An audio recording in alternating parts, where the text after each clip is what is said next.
there, friends. It is so good to be back with you for Story Time with Pastor Kelly Ann. I have been away. We had some technical difficulties, so I was not able to record, but here I am. I'm back. So, recap. We are doing a series on emotions. And do you remember what emotions we already have done?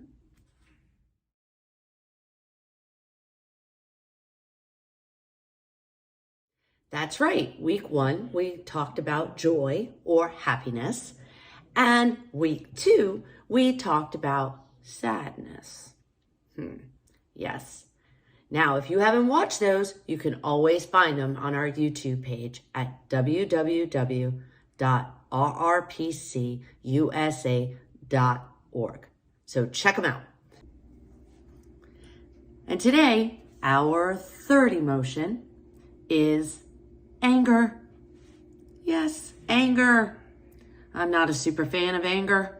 Are you? Well, I need to tell you all, my friends, being angry or getting angry is a part of being human. We all get angry. It is what we do with that anger that's important. And I'm just wondering, and I'm curious, what makes you angry? I know what makes me angry. Sometimes I get really angry when I hear about or see someone hurting a young person, whether it's another kid or an adult. That makes me really angry. Now, when you're mad, what do? Sometimes when I'm mad, I get grumpy and loud and a little bossy too. Not very proud of that. But we are going to journey together with a book that I brought for story time about anger. And we're going to see if Simon, our character here, has something to say to us about anger. What makes us angry? And maybe what to do with our anger. Let's get started.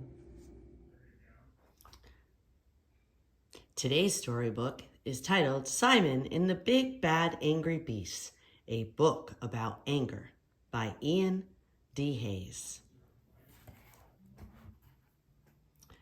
The first time Simon got mad, it was after he had caused a lot of mischief.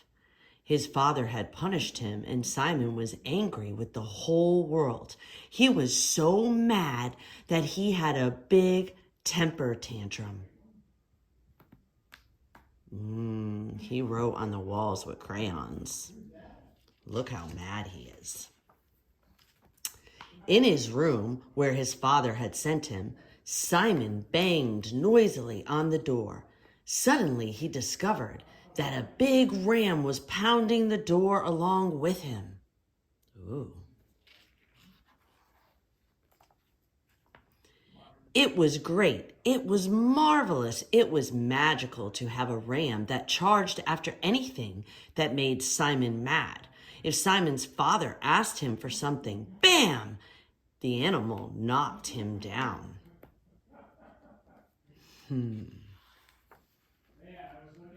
The second time Simon got really mad, he had just lost a game and he didn't think it was fair. Suddenly, to his absolute amazement, he saw that his ram had transformed into an alligator. It was great. It was marvelous. It was magical to have a not-so-nice alligator that snapped at people with his teeth. When Simon wasn't happy. Oh, dear. The third time he got very angry, it was because his mother had told him no. Suddenly, his alligator transformed into a terrifying lion. It was great. It was marvelous. It was magical to have a great African lion by his side. No one dared refuse him anything. The fourth time Simon got angry, he flew into a rage because he had been forced to eat all his soup. He saw that his big lion had become an enormous rhinoceros. Oh dear. It was great, it was marvelous, it was magical to have a fearsome rhinoceros at his service. Everyone ran away as soon as he sat down at the dinner table. Oh boy. Then one day, Simon's anger bursted out without a reason. It was so big and so dreadful that his rhino changed into a frightening dragon. Oh my. It was great. It was marvelous. It was magical to have a dragon that spit flames and sent everyone running. They began to call him Simon the Terrible.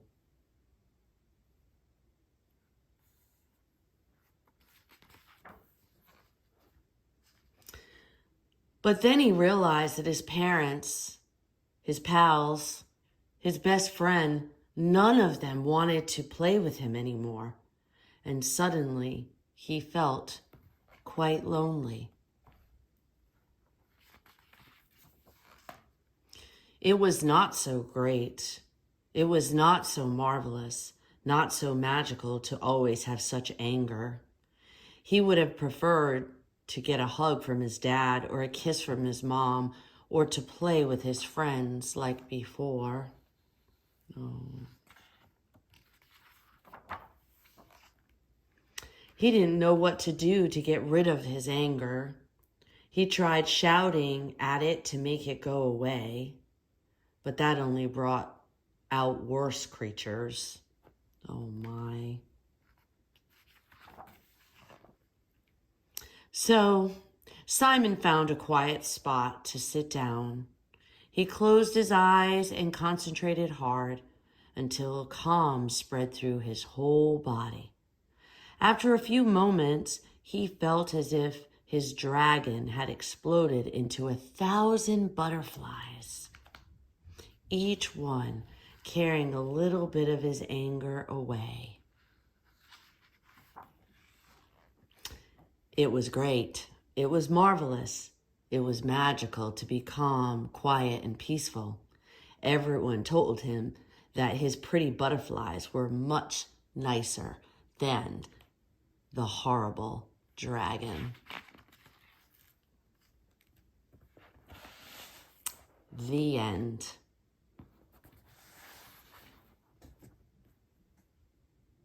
Well, how about that? What did you think about this story?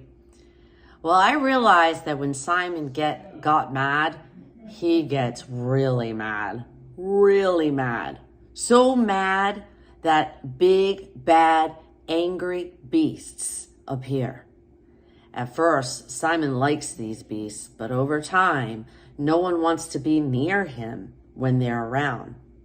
So we learn what Simon ended up doing. He had a choice to make. He had a choice to keep hanging out with the beasts and be angry, or say goodbye to them and his anger.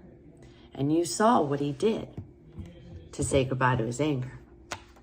Now, I have some wonder questions for you and your parents. You ready? Okay, question 1. Have you ever been angry about something that made Simon angry in the book? And what did you do? Question 2. If you were mad about something, what animal would you imagine might suddenly appear with you? How would it look? Oh, I can only imagine what you've picked. And what do you think that animal would do? That's a great question. Question 3. Simon thought it was great, it was marvelous, it was magical to have a ferocious animal around to scare people he was mad at. How do you think you would feel about having an animal like that around? And question 4. Have you just gotten mad about nothing? What did you do? How did it make you feel when you couldn't control the way you were feeling? Did it feel great, marvelous, or magical? Or did you feel differently? And I wonder why. And finally, the last question. What did Simon eventually do? He laid down and he took a hot second. And he closed his eyes and practiced deep breathing. He took a moment. I wonder what you do to go from angry to feeling better, to go from having a dragon by your side to having butterflies. Now, I hope you and your parents have a wonderful conversation about the emotion anger. Most important thing is we have to remember that we all get angry sometimes. We need to know why, and then we need to respond accordingly. Not with dragons, but eventually finding butterflies. All right, that's this week's story time with Pastor Kelly Ann. Take care. See ya next time. Same bat place. Bye-bye now.